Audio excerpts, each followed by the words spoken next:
오늘의 주요 뉴스입니다. 북한이 미국 바이든 행정부 출범을 10여일 앞두고 강대강, 선대선을 천명하며 적대정책 철회를 요구했습니다. 핵 추진 잠수함 개발도 처음으로 공개했습니다. 이번 주 아스트라제네카 백신이 세계 최초로 보급된 영국에서 주사를 맞은 한국인 의사를 통해서 접종 이후 증세를 들어봤습니다. 반나절 정도 오한과 근육통을 경험했다는데 후각과 미각을 잠시 잃은 동료도 있었다고 전해왔습니다. 최근 코스피 급등의 이면에는 내 것만 안 올랐다는 소외감을 느낀 사람도 많아지고 있습니다. 단기간 급상승한 코스피, 3,000선 안착의 조건을 살펴봤습니다.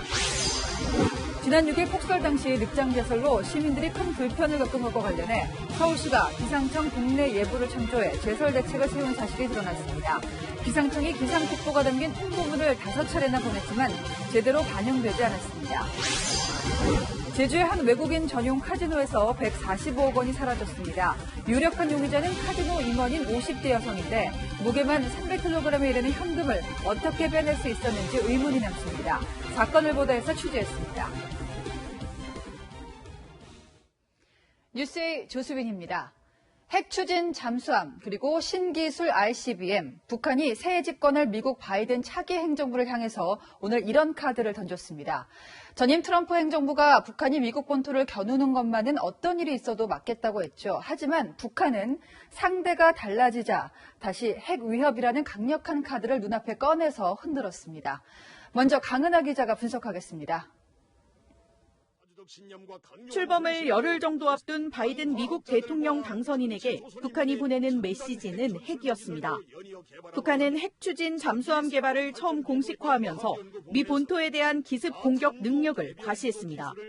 해군의 현존 수중 작전 능력을 현저히 제고할 확고한 전망을 열어놓고 새로운 핵 잠수함 설계 연구가 끝나 최종 심사 단계에 있으며 현재 북한이 만드는 SLBM 잠수함 3개는 디젤 엔진을 사용하고 있어 충전을 위해 하루 한 번 수면 부상이 필요해 적에게 탐지될 가능성이 높습니다. 하지만 핵 추진 잠수함은 석 달 이상 수면 아래에서 작전을 수행하며 미 본토까지 기습 공격할 수 있습니다. 북한은 미국을 압박하며 대북 적대 정책을 내려놔야 한다고 요구했습니다. 새로운 조미관계 수립의 열쇠는 미국이 대조선 적대시 정책을 처리하는 데 있다고 하면서 앞으로도 강대강, 선대선의 원칙에서 미국을 상대할 것이라는 새로 출범하는 바이든 행정부에게서 제재 완화 조치를 이끌어내기 위한 의도로 풀이됩니다.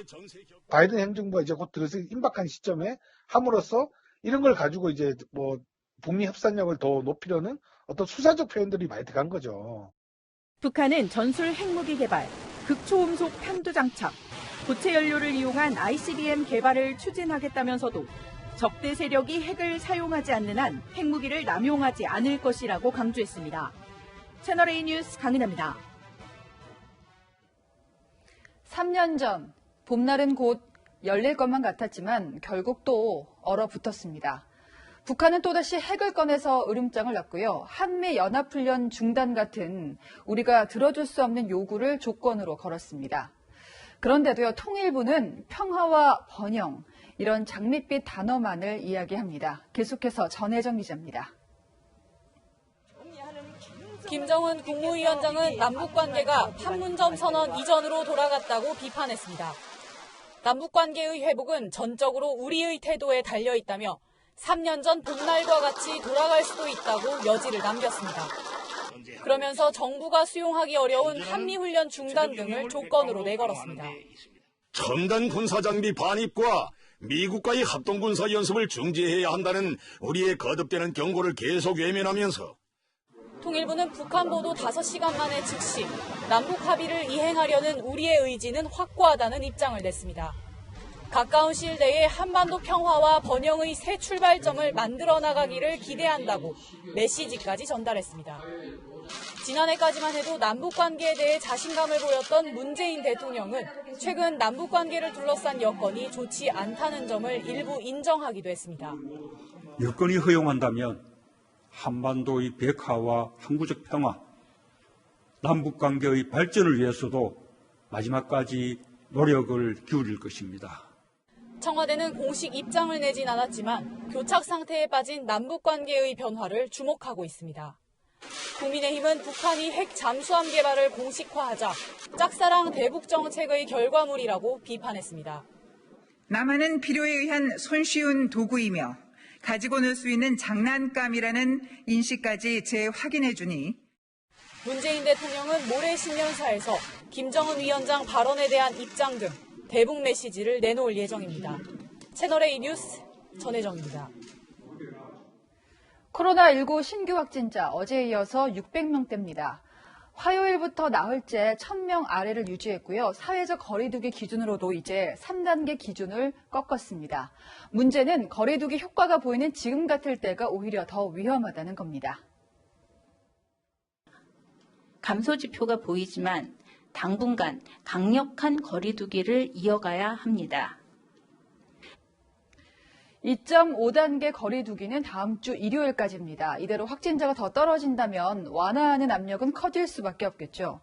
거리두기 단계는 낮추되 필요한 방역 조치만 골라서 남기는 2단계 플러스 알파가 될 가능성도 있습니다. 강력한 거리두기는 거의 모든 전문가들이 주장하는 내용입니다. 올릴 때는 신속하게, 낮출 때는 가능한 한 천천히 낮춰서 할 때 확실하게 하자는 겁니다. 결국 관건은 유능한 정부입니다. 임대료 내가면서 장사 제대로 못한 소상공인들이 무려 17%, 방역 태세는 바짝 유지하면서 희생양이 돼버린 자영업자들을 어떻게 살려낼 것이냐. 이게 정부가 미뤄뒀던 숙제입니다. 이제는 정말 더 미룰 수 없는 상황이 닥치고 있습니다. 자, 이어서 이태원으로 가보겠습니다. 영업 금지된 업종뿐 아니라 상권 전체가 집단 항변에 나서고 있습니다. 그 사정을 구자준 기자가 들어봤습니다. 이태원에서 2년 넘게 주점을 운영하던 가수 강원래 씨는 최근 가게 운영을 포기했습니다. 1세대 댄서들의 터전을 다시 읽어보겠다던 꿈은 코로나 앞에 무너졌습니다. 그 시절의 댄서들, 또 그 시절에 음악을 좋아했던 친구들 다시 한번 모이고자 시작을 했는데 아무도 오지도 않고 정말 유령 도시가 됐어요, 이곳이. 권리금도 포기했지만 가게를 인수하겠다는 사람도 없습니다. 그 한 번 찍힌 낙인이라고 할까? 이태원 발이라는 이 단어가 그러니까 이태원에 오면 코로나 걸린 사람들만 있는 것 같기도 하고 또 오면 걸릴 것 같기도 하고.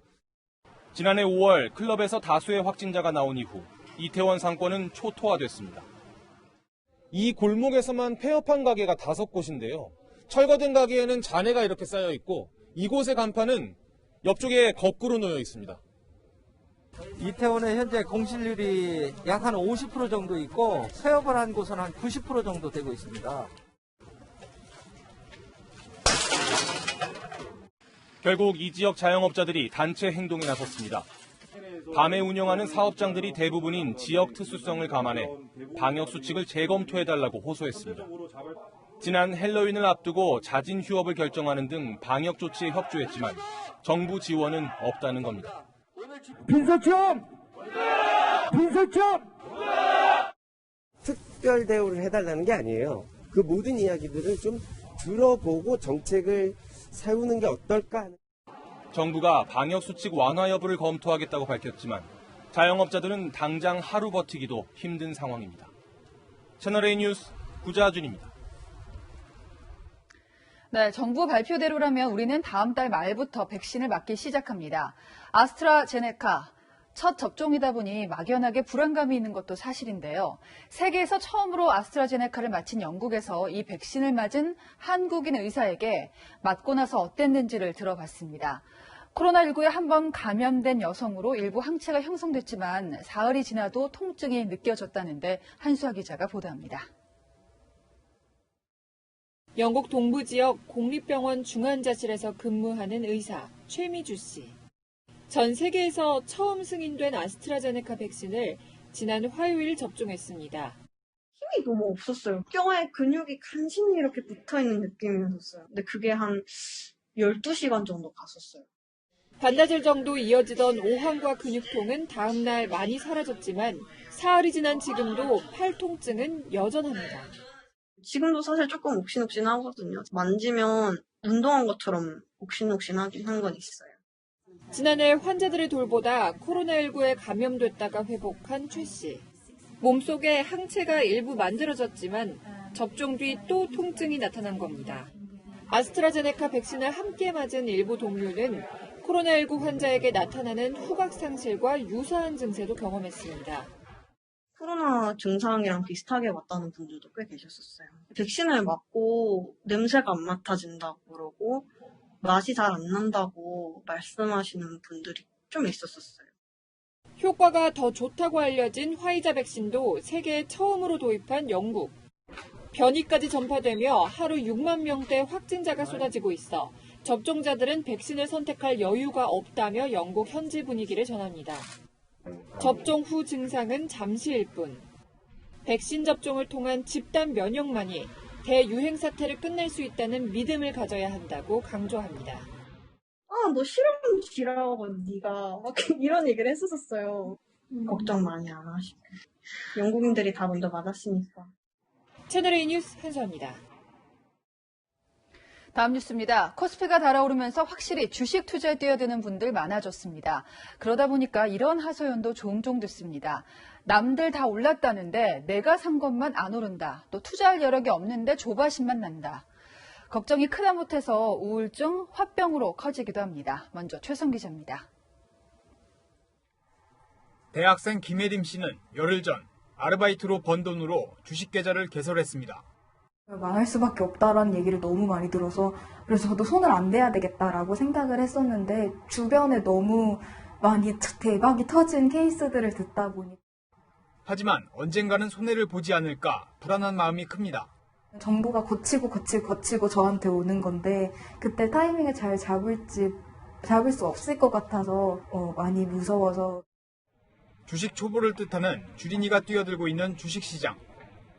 5대 증권사 기준 지난달 신규 계좌는 144만여 개로 급증했고 올해 들어서는 하루 10만 개씩 새 계좌가 개설되고 있습니다. 나만 소외될지 몰라 너도 나도 주식을 시작하는 호모 증후군이 팽배해진 겁니다. 각종 카페에는 주식 투자로 억 단위 수익을 냈다는 글이 올라오고 있습니다. 하지만 이게 남 얘기 같은 사람도 적지 않습니다. 너무 많이 올라서 사실 당황스럽기도 한데 삼성전자처럼 지금이라도 들어가야 하는 거 아닌가 하는 좀 불안감이 계속 있어요. 무리하게 빚을 냈다가 정신과 상담을 받는 경우도 있습니다. 어떤 대인관계까지 망가질 수 있는 그런 위기 상황에서 정신과 진료를 찾으시는 분들이 많은 것 같습니다. 와이프랑 아니면 다른 친구랑 싸우고 그리고 밥맛도 없고 잠도 못 자고 자신이 투자에 적합한 성향인지 살펴보고 일상에 더 집중할 필요가 있다는 게 전문가의 조언입니다. 채널A 뉴스 최선입니다. 그동안은 동학개미, 개인 투자자들이 상승세를 이끌었죠. 자, 이제 코스피가 3,000을 넘으면서 그럼 더 오를까? 아니면 꺾일까? 이게 최대 관심사입니다. 자, 주식은 신도 못 맞추는 영역이라지만 황규락 기자가 최대한 다양한 전문가 의견을 종합해봤습니다. 닷새 만에 10% 가까이 상승한 코스피 질주의 원동력은 바로 개인 투자자들입니다. 지난해에만 47조 원을 순매수했고 여전히 70조 원에 육박하는 대기 자금을 마련해두고 있는 만큼 주식시장에서 영향력은 더 커지고 있습니다. 현재까지 주가 상승 모습은 주로 개인 투자자들의 자금 유입에 의해서 주도되고 있는 부분이고요. 외국인과 기관 투자자들의 자금 유입은 상대적으로 굉장히 조금 저조한 편이라고. 개인 투자자의 적극적인 가세로 시장이 과열되면서 일부 기업의 실적 개선 속도가 코스피 상승 속도를 못 따라간다는 우려도 나옵니다. 실제로 증권사들이 보는 올해 기업 순이익 규모는 129조 5천억 원. 이는 반도체 호황기로 역대급 실적을 낸 2017년과 2018년을 밑도는 수치지만 코스피 지수는 지금이 더 높습니다. 전문가들은 단기 변동성에 주의해야 한다고 지적합니다. 다만 주식시장에 큰 충격을 줄 만한 급락은 없을 것으로 전망합니다. 3,500포인트까지도 설명이 가능하다 이렇게 말씀드리고 있거든요. 속도가 빠르기 때문에 변동성이 커질 수 있다는 것은 인정하더라도 한번 올라간 주가가 다시 급락해서 다시 예전처럼 돌아가는 일이 일어날 거라고 전망하지는 않고 있습니다. 여기에 오는 3월 개인 투자자들이 거세게 반대하는 공매도가 재개될 가능성이 있어 코스피 시장의 불확실성은 여전히 남아 있습니다. 채널A 뉴스 황규락입니다. 지금부터는 서울 동부구치소 상황을 전하겠습니다. 여성 수용자 중에서는 처음으로 코로나19 확진자가 나왔습니다. 남성 수용자와 차단이 돼 있는데 어떻게 감염이 된 건지 또 찾아내야 합니다. 이 밖에도 12명이 이 구치소에서 추가 확진 판정을 받았습니다. 정현우 기자입니다. 서울 동부구치소에서 코로나19 첫 확진자가 나온 건 지난해 11월 27일. 확진자 발생 44일째인 오늘 여성 수용자가 처음으로 확진 판정을 받았습니다. 동부구치소는 5차례에 걸친 전수검사에서 여성 수용자 330여 명이 계속 음성 판정을 받자 여성 수용자에 대해선 검사 주기를 사흘에 한 번이 아닌 주 1회로 조정했습니다. 그런데 어제 7차 전수검사에서 확진자가 나온 겁니다. 구치소와 방역당국은 남성 수용자와 다른 층에서 생활하는 여성 수용자가 어떤 경로로 감염됐는지 조사 중입니다. 남성 수용자 11명과 직원 1명도 추가 확진돼 동부구치소 관련 누적 확진자는 1,192명이 됐습니다.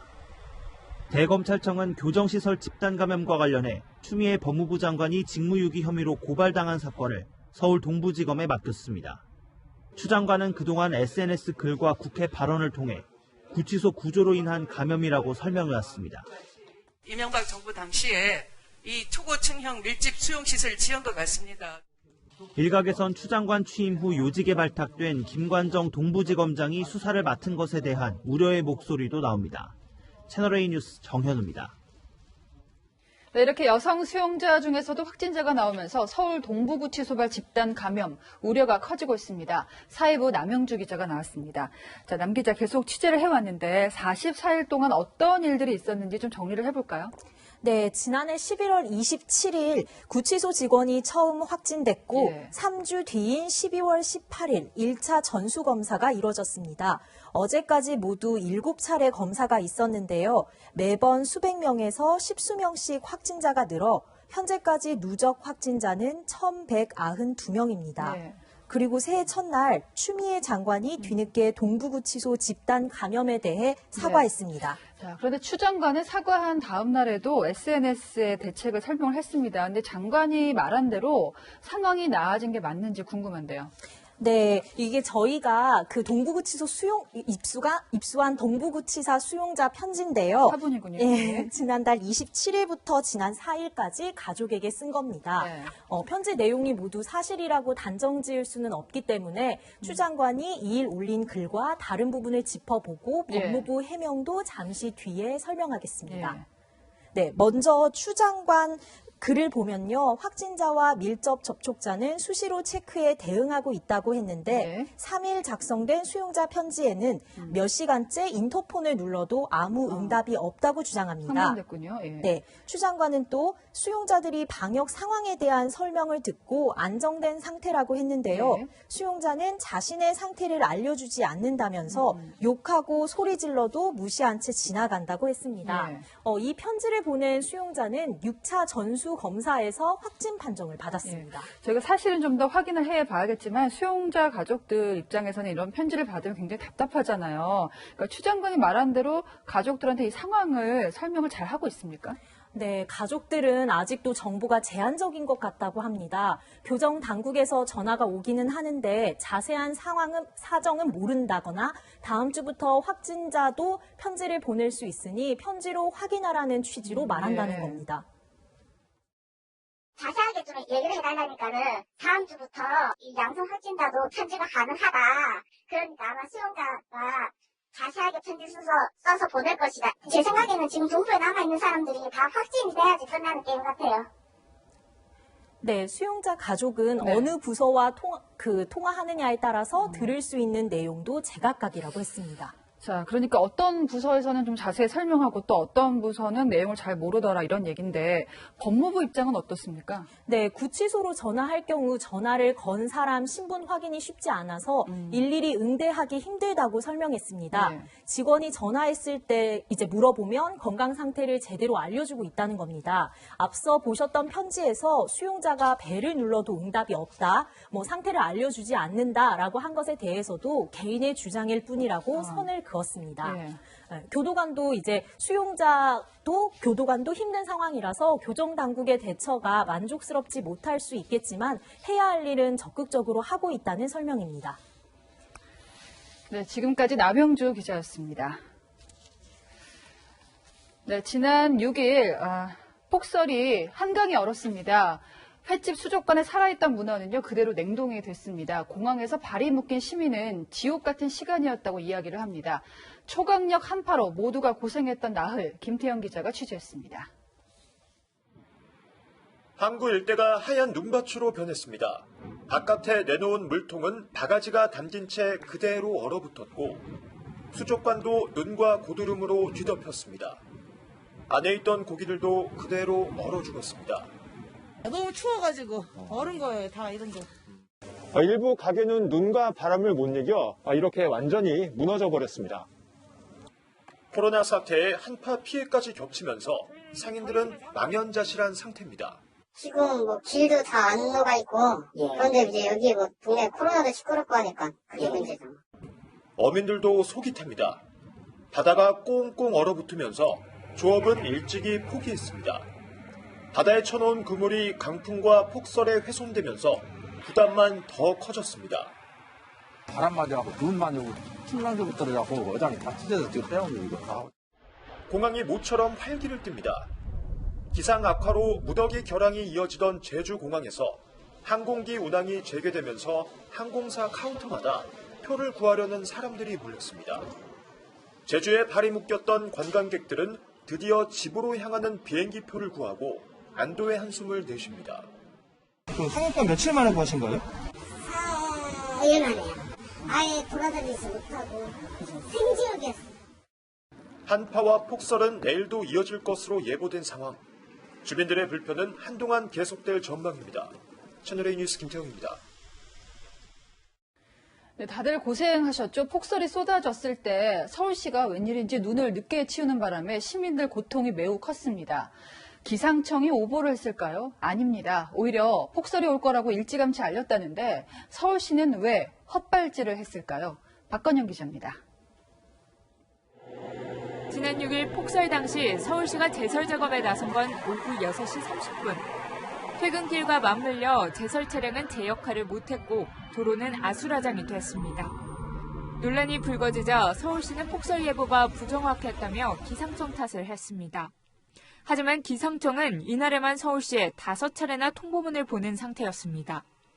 통보문엔 최대 8cm 눈이 오니 대비하라는 내용도 담겨 있었습니다.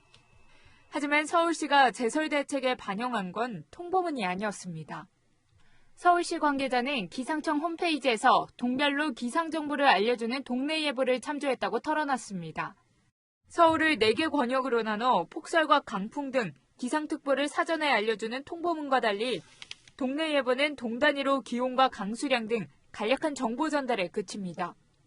폭설 등 기상특보는 나오지 않습니다.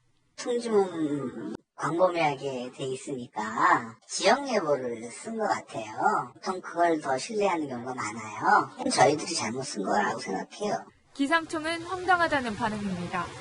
서울만 해도 동별 예보가 수백 개에 달하는데 이걸 토대로 제설 대책을 세운 건 말이 안 된다는 겁니다. 강수만 봤을 때는 이게 강수가 실제로 뭐 주의보에 해당되는 건지 경보에 해당되는 건지 그것만 보고는 알 수 없잖아요. 저희도 좀 이해가 안 되는 부분 중에 하나죠.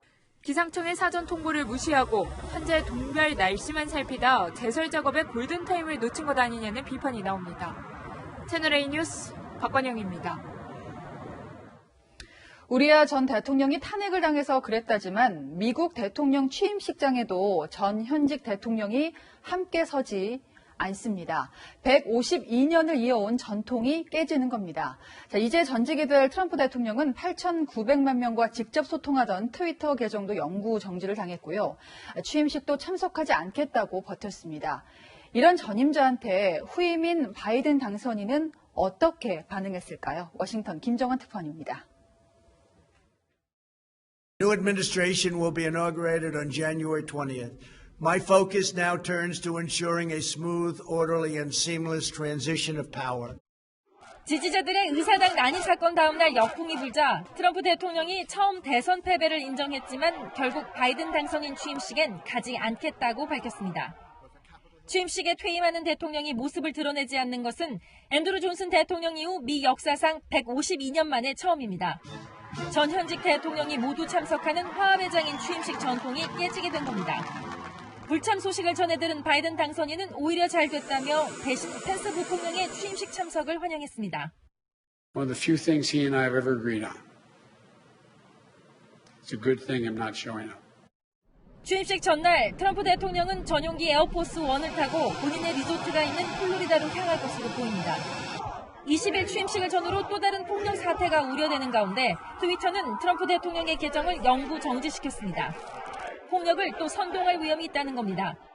8,900만 팔로워와 직접 소통하던 수단을 뺏긴 트럼프 대통령이 퇴임 뒤 구상했던 장외 정치에 차질을 빚을 것이란 전망이 나옵니다. 일각에선 트위터의 이번 조치가 표현의 자유를 훼손하는 검열이라는 비난과 함께 이 트럼프의 지지층을 오히려 결집시킬 것이라는 분석도 나옵니다. 워싱턴에서 채널A 뉴스 김정환입니다.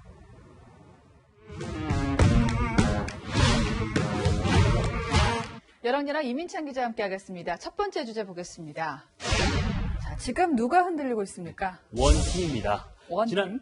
지난 대선에서 유독 계파 갈등이 심했던 민주당은 대선 이후엔 원팀을 강조해왔는데요. 네. 여권 내 대선 주자들인 이낙연 대표와 정세균 총리, 이재명 경기지사가 새해 초부터 미묘한 기싸움을 시작했습니다.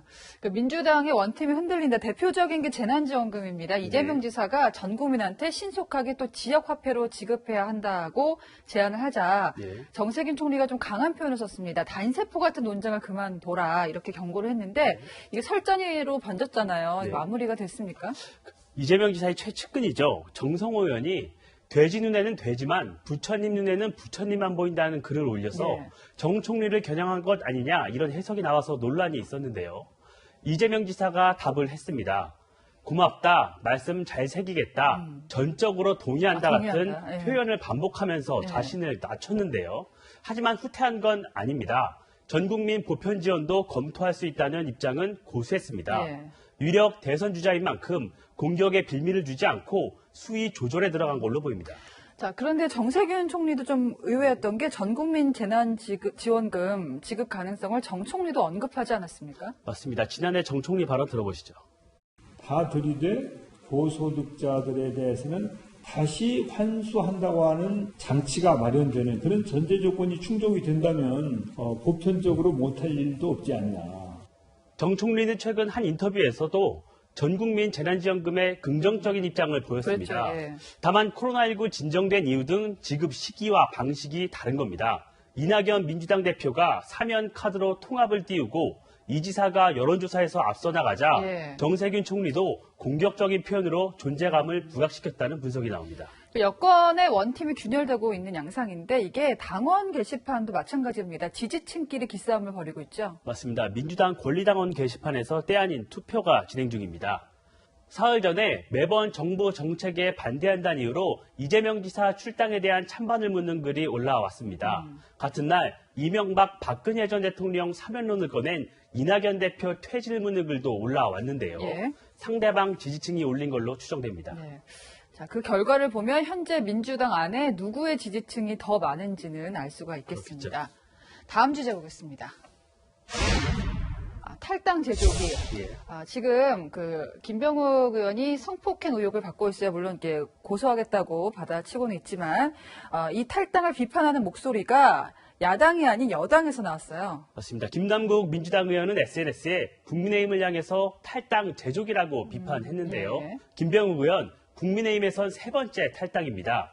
박덕흠 의원은 이해충돌 의혹으로 전복민 의원은 증여세 탈루 의혹으로 각각 탈당했는데요. 자, 그런데요, 지금 김남국 의원이 이제 남보고 뭐라 할 입장 아닌 게 더불어민주당도 탈당한 의원이 셋 되지 않나요? 그래서 김 의원의 글이 논란이 되고 있습니다.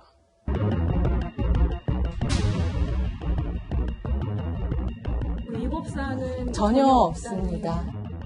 양정숙 당선인을 최종 제명키로 의결하였음을 말씀드립니다.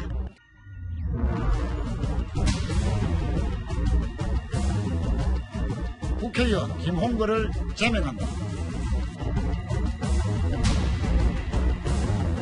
더 이상 당에 폐를 끼치지 않겠습니다. 잠시 당을 떠나 있겠습니다. 온라인에선 민주당 탈당은 안 보이고 국민의힘 탈당만 보이나 내로남불 같은 비판글이 올라왔습니다. 비판은 예외 없이 공정할 때 더 진정성이 있겠죠. 오늘의 여랑야랑은 자아 성찰로 정해봤습니다. 네, 지금까지 여랑야랑이었습니다.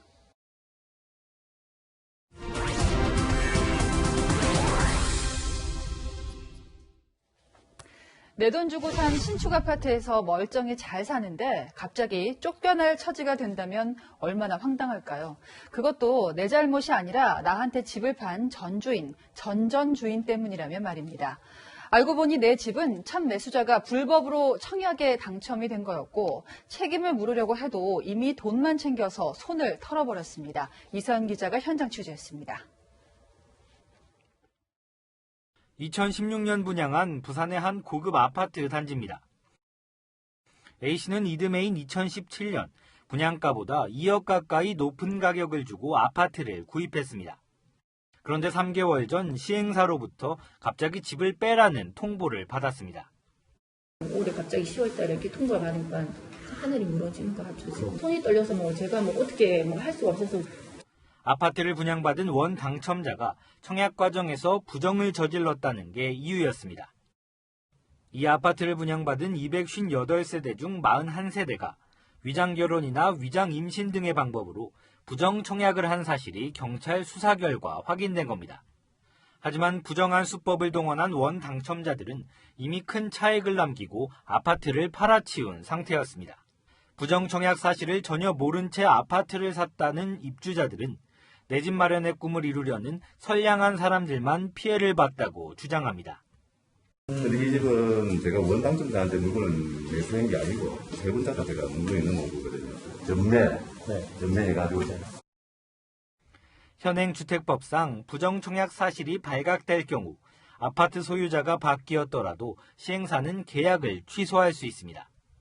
그런데 입주자들이 받을 수 있는 보상액은 본인이 샀던 가격에 한참 못 미치고 그 돈으로는 비슷한 수준의 아파트를 장만할 방법도 없습니다. 보험분양가에 상가상각비 10%를 제하고 준다는 재산세까지 다는데 그것도 날아가는 돈이지 않습니까? 논란이 일자 지자체까지 나섰습니다. 주민들 투명자료를 대신 받아가지고 이분들이 전이 피해자다고 구제해달라고 국토교통부랑 사업 주체한테 요청을 하고 있습니다.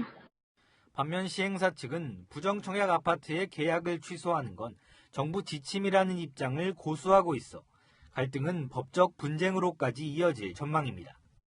지난 2019년 한 해 국토교통부에서 적발한 부정청약 의심 사례는 197건에 달합니다. 채널A 뉴스 이서연입니다.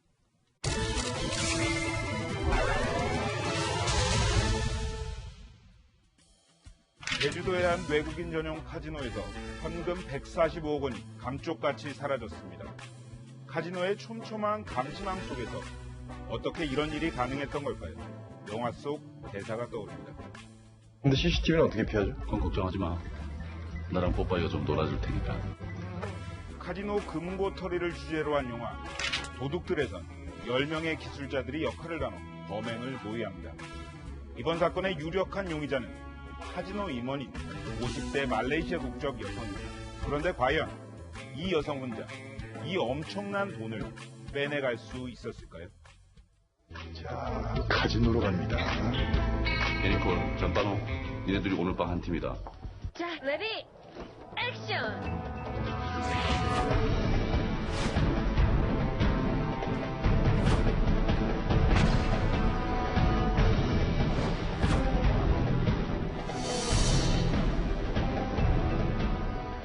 네, 경찰 수사가 시작됐는데 용의자 행방이 나온 게 있습니까? 네, 카지노에서 현금 따발이 사라졌다는 신고가 접수된 건 지난 5일입니다. 하지만 이 여성은 이미 지난 연말에 휴가를 내고 잠적한 상황이었는데 휴가를 낸 뒤에 제3국으로 출국했을 가능성을 배제할 수 없습니다. 일단 횡령 혐의로 여성을 입건한 경찰은 수사를 비공개로 진행 중인데 출국 사실이 확인될 경우에 인터폴에 공조 수사를 요청하는 방안을 고려하고 있습니다. 용의자는 제주 랜딩 카지노의 모기업인 홍콩 본사의 임원으로서 2018년 카지노 개장 당시부터 금고 관리를 맡아왔던 것으로 알려졌습니다. 예, 금고지기가 금고를 털어버린 상황인데 액수도 어마어마하잖아요. 이거를 돈을 빼는 것도 쉽지 않았을 텐데요. 네, 맞습니다. 정확한 액수는 145억 6천만 원입니다.